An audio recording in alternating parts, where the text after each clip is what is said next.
dude, we can't do this.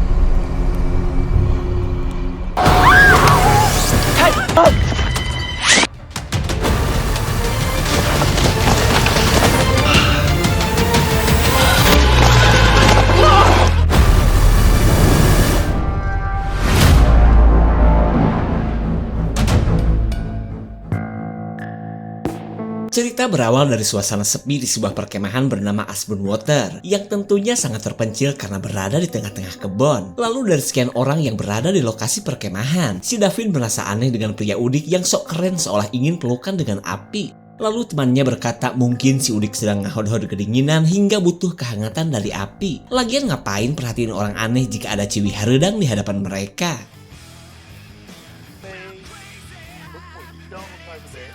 Saat kedua orang tua si cewek pergi, si kriwil berniat untuk berkenalan. Tapi sebelum itu ia harus ngompol dulu sebelum ngompol yang lain saat berkenalan. Hey, Mike.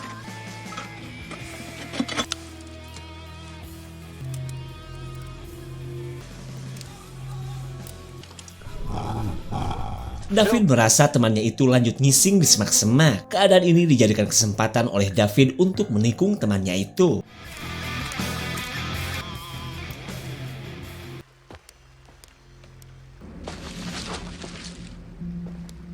Hey. Saat David mencoba kenalan, wanita yang bernama Amy ini malah nanyain ibunya yang dari maghrib tadi belum kembali. Ditambah lagi ayahnya ikutan menghilang padahal niatnya untuk mencari ibunya Amy. Okay, well,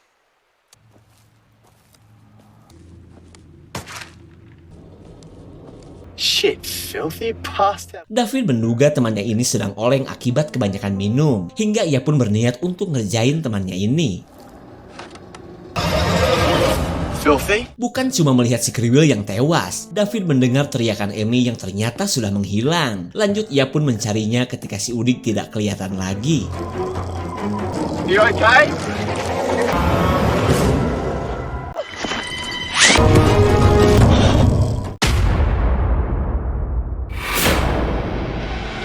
I see her rolling up, Uber black Cadillac, high heel boots and a sexy body full of tats.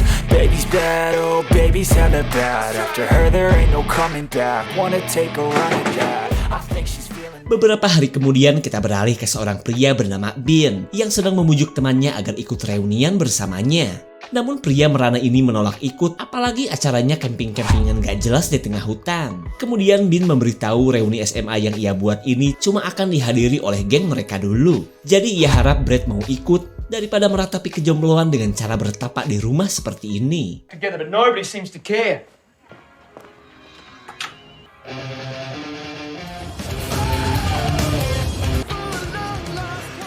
Setelah berhasil mengajak Brad, Bean langsung menemui Cassie yang dari dulu begitu sulit ia dapatkan. Bahkan reuni maksa ini Bean sengaja rencanakan agar ia bisa PDKT terhadap Cassie.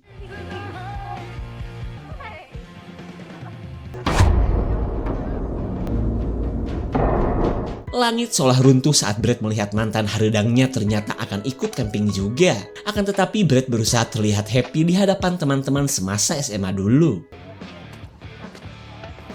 There, girl. Oh, hey, man, let me help. Yeah. Didn't think you'd make it.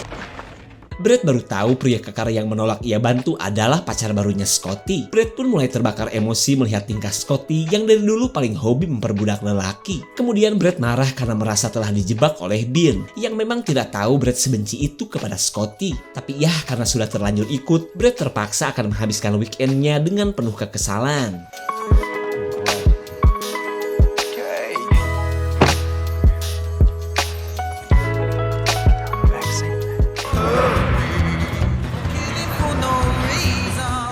we just sit up in that little piece of grass? Setibanya di lokasi camp, Bin kecewa karena semua spot camping sudah penuh. Lalu si Patua menyarankan agar Bin ke perkemahan Asbunwater saja, yang beberapa hari ke belakang ramai diberitakan akibat adanya kasus pembunuhan. Meskipun terdengar horor, saran si Patua jelas membuat Bin tertarik karena ia gak mau jika sampai kembali pulang dan gagal PDKT terhadap Casey. Ashburn Waters! Okay. Bin mengumumkan perubahan lokasi camping. Ia pun berjanji perkemahan yang akan mereka tuju kali ini lebih seru meskipun ia belum pernah mengunjunginya. Where's Brett? Brett katanya ingin pulang daripada liburan dengan bekas pacar yang hobi selingkuh. Mendengar kegalauan Brett, Casey akhirnya turun tangan dan membujuk sahabatnya ini agar tetap ikut. Okay, Cass. You staying? Where are we going, Vince? Meskipun belum pernah ke Asbunwater, untungnya jalan menuju ke lokasi tersebut gak membingungkan. Lalu ketika hampir sampai tujuan, Bin melihat seseorang yang sedang bongkarin petunjuk jalan. Wait here. Excuse me, mate. Rupanya pria ini adalah pemilik Asbunwater yang sudah beberapa hari ini menutup perkemahannya. Lalu tanpa menyebutkan alasan, pria ini melarang Bin agar jangan berkemah di tempatnya. Bahkan dengan tegas ia menyuruh Bin dan teman-temannya untuk segera pergi dari daerah ini. Is that mother... Larangan si pemilik perkemahan sedikit pun tidak membuat Bin gentar. Ia pun membohongi teman-temannya bahwa semuanya aman terkendali. Semakin mendekati perkemahan, mereka melihat banyaknya kuburan yang merupakan korban pembunuhan. Namun mereka tetap lanjut karena memang Brin menutupi semua kengerian ini. What the hell is this? Setibanya di lokasi perkemahan, mereka melihat garis polisi yang masih terpasang. Kemudian Bin meminta teman-temannya agar jangan menghiraukan garis polisi yang menurutnya sudah lama berada di sini. Malahan mereka harusnya senang karena tempat ini bakalan terasa sepi. Perkataan Bin membuat si gemoy Trim bersemangat karena ia bisa aduk songkol tanpa adanya gangguan. Lalu ia membujuk pacarnya yang bernama Cory yang mulai punya firasat buruk dengan tempat ini. Let's start with this shit again. There's nothing wrong. It's from the road. Let's go in already. This is crap.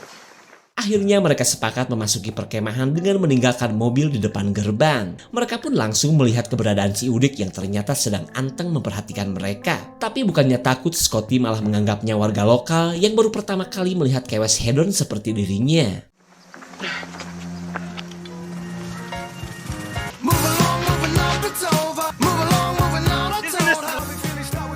It is pretty nice. What's wrong, babe? Scotty baru tahu di tempat seperti ini ternyata susah sinyal. Di saat itu pula, Casey malah menggoda Brett dengan permainan kejar daku martel kudapan. Namun tanpa mereka sadari, kedekatan Brett dan Casey membuat Scotty mendadak cembokur. Lalu ia pura-pura minta diantar ngompol agar Brett tidak ceria lagi seperti tadi. Be right back. You can be really stupid sometimes.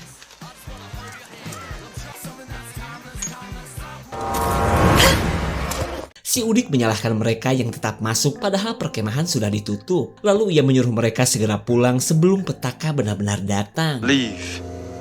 Now. He's not the owner. Seperti biasa, Bin meminta yang lain untuk mengabaikan peringatan, apalagi dari orang yang gak jelas. Begitupun dengan Trim yang malah ingin lanjut pesta daripada pulang seperti perintah si Udik.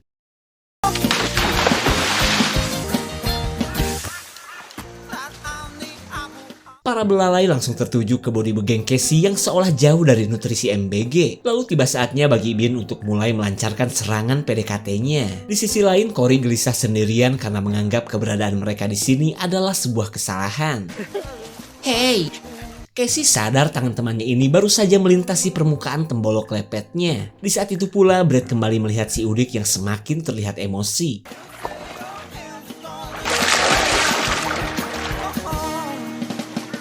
Brett heran tuh orang Udik bisa menghilang begitu saja. Namun keberadaan Casey membuatnya terhibur hingga mengalihkan perhatiannya terhadap si Udik termasuk Scotty.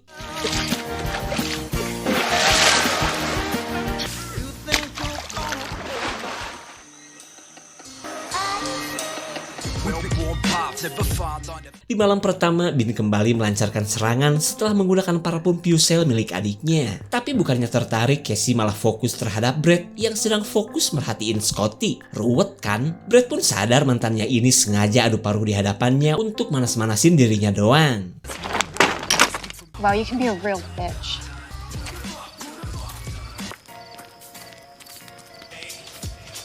But we should go see what's up. What's up, baby? Corey yang makin ketakutan minta diantar pulang oleh Trim sekarang juga. Karena bukannya happy, makin lama ia semakin ketakutan berada di sini. Tapi bukannya nurut, Trim dan Bin yang sedang pada teler malah menantang siapapun yang mengusik kebahagiaan mereka. Hello, Evelyn. Leave us alone for a second. Did yourself. Sama seperti halnya Corey, Brad pun sedang emosi karena kelakuan Scotty. Lalu ia melampiaskan kemarahannya terhadap pepohonan yang tak berdosa.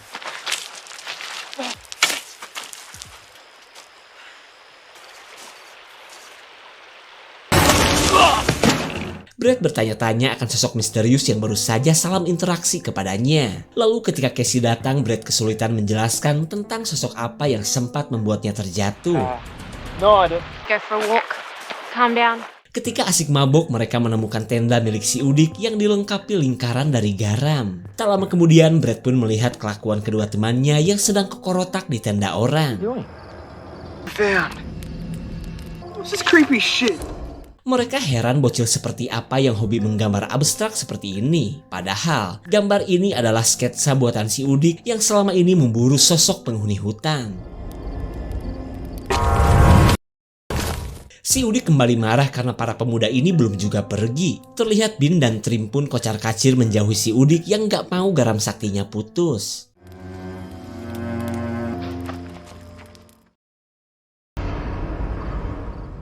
Di keheningan malam, Brad mendengar teriakan jada Scotty yang sedang aduk songkol dengan Leo. Sementara Bin cuma bisa menatap kecantikan sang pujaan hati yang belum bisa ia taklukkan. Jason! Jason! Should we go check on her? Going on? Casey menyuruh Brad untuk melihat keadaan Corey yang dari tadi panggil-panggil pacarnya. Dan ternyata Corey sedang khawatir karena sejak kabur dari tenda si Udik, pacarnya itu belum kembali. Kemudian Brad berusaha menenangkannya dan mengajak Corey untuk segera melakukan pencarian. Berbeda dengan Brad yang begitu peduli, Scotty si celengan jebleh terlihat masa bodoh dengan menghilangnya Trim. Hingga ia pun memilih lanjut aduk songkol daripada ikut mencari Trim. Trimmer! What? Corey melihat sosok bermata bilet yang kini sudah menghilang begitu saja. Lalu tiba-tiba mereka menemukan keberadaan Trim yang ternyata sudah meninggoy. Tak lama kemudian keberadaan si Udik membuat Bin merasa bahwa pria inilah yang telah membunuh Trim.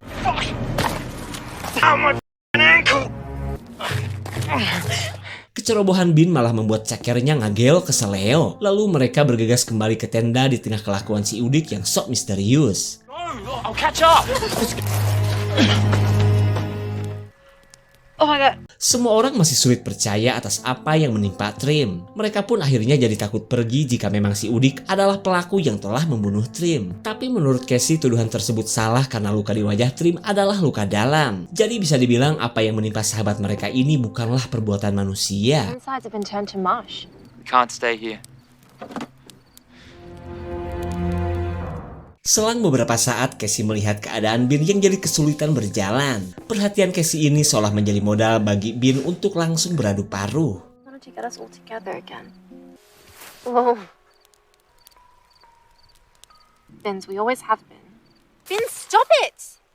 Bin akhirnya menyerah karena selalu gagal dalam mendekati Casey. Ia pun pasrah jika memang nasibnya akan jomblo seumur hidup. Terlebih lagi ia sadar Casey lebih suka terhadap Brad yang tampan ketimbang dirinya yang cuma insan biasa yang ingin berusaha bahagia. I mean, Brett's cool. Bin seolah ketampar bemper pesawat saat Casey mengakui lebih suka terhadap Brad. Tapi cium dulu ah. Stop! Ah! I'm so sorry.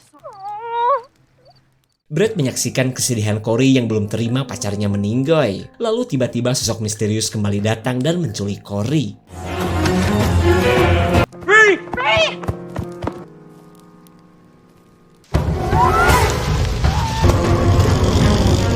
Leo menemukan Corey yang sedang dihabisi oleh sosok misterius. Lalu ketika Brad datang, makhluk itu pun pergi dan meninggalkan Corey yang sudah tak bernyawa. Leo bergegas kabur dan sudah tidak peduli lagi dengan apapun. Namun setibanya di lokasi mobil, ia malah jadi sasaran berikutnya.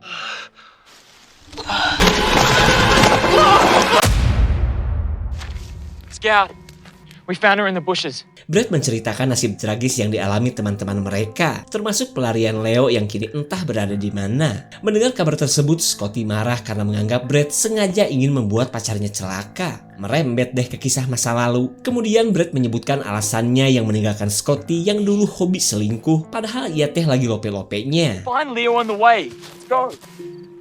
She's Casey tahu Bin sedang marah kepadanya. Lalu mereka mendengar teriakan Scotty yang didatangi oleh si Udik. Kemudian pria dekil ini memberitahu tentang sosok jurik jarian yang selama beberapa bulan ini ia buru. Ia pun mengingatkan agar jangan sampai mereka terpisah karena si jurik jarian paling suka memburu orang yang sedang sendirian. Is when you are alone. Hey, stop! Hey!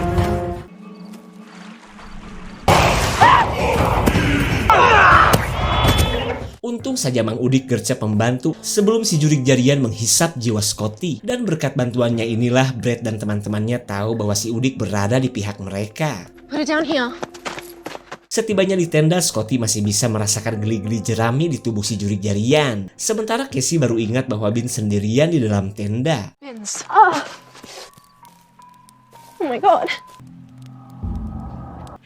Oh, Entah apa yang dialami oleh Bin sampai banyak darah seperti ini. Lalu datanglah si Udik yang sedang demo tebar garam rukyah untuk menangkal si jurik jarian. he saved you, Scout. Thank you. Sami-sami. Assault will denied access to your camp. Si Udik mengingatkan agar Brad dan teman-temannya jangan sampai melewati garam pelindung. Karena dari hasil penyelidikannya, sosok iblis dari jurik jarian ini paling takut sama garam, apalagi yang masih dipegang emak-emak. Lanjut si Udik menjelaskan sejak ramainya perkemahan ini, sosok goib itu muncul dan menghisap jiwa-jiwa manusia. Ia pun yakin Bin dan Leo sudah menjadi korban si jurik jarian yang hanya akan musnah dengan api. Makanya, ia selalu menyediakan api untuk melenyapkannya. I'm not sure. Kill it. Setelah si Udik pergi, Scotty marah melihat Casey mepet-mepet ke mantannya. Para celengan ini pun akhirnya terlibat cekcok sampai-sampai si Udik kembali datang untuk nobar. Kemudian Brad balik menyalahkan Scotty yang tidak punya hak mengatur kedekatan ia bersama Casey. Do not touch the salt. Scout, stop! Get her back.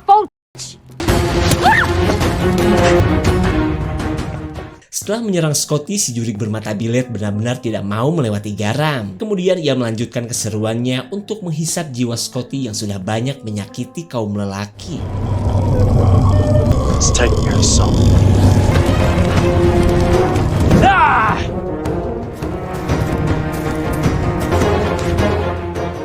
Setelah si jurik pergi, Brad menyalahkan si Udik yang tidak melakukan sesuatu yang berarti. Lalu si Udik memberitahu bahwa mereka butuh sesuatu untuk bisa benar-benar membakar Saiton.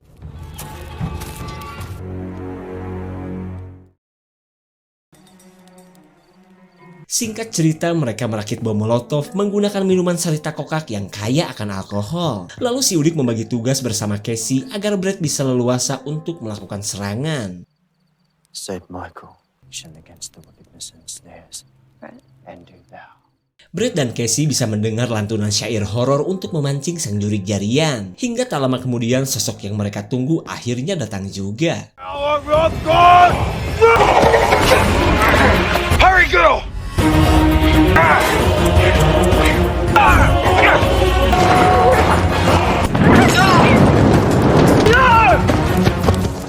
Brad gercep mendorong si jurik ke lokasi api. Lalu saat si jurik terbakar, mereka langsung menjebaknya menggunakan garam.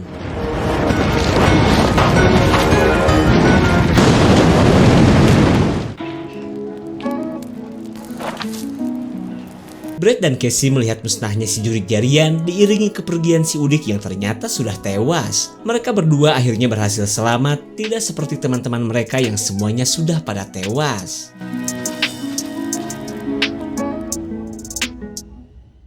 Beberapa bulan kemudian, perkemahan Asbun Water kembali ramai oleh para pengunjung. Tapi apa kalian yakin si jurik jarian benar-benar sudah lenyap?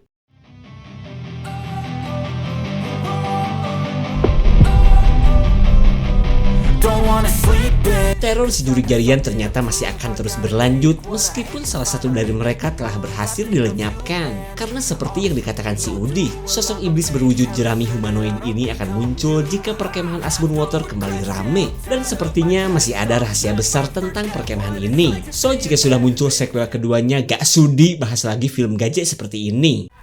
Pokoknya terima kasih dan sampai jumpa.